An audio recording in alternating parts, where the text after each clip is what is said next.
संविधान निर्माण के संबंध में अंग्रेजों के प्रयास।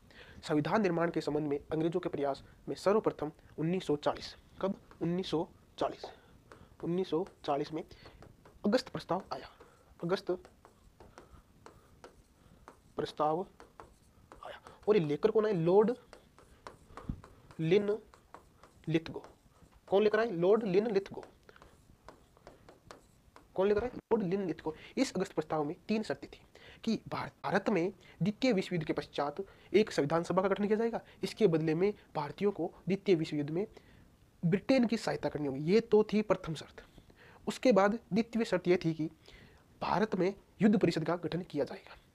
इसके बाद तीसरी और तृतीय शर्त यह थी कि अल्पसंख्यक वर्गों के हितों का विशेष ध्यान रखा जाएगा। अल्पसंख्यक वर्गों के हितों का विशेष ध्यान रखा जाएगा। इन शर्तों को देखते हुए मुस्लिम लीग और कांग्रेस ने इस प्रस्ताव को अस्वीकार कर दिया। इसके बाद नेहरू जी ने एक स्टेटमेंट दिया।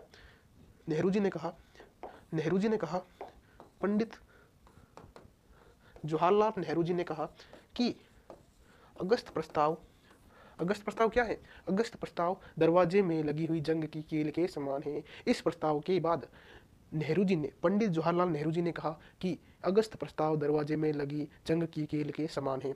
इसके बाद ही महात्मा गांधी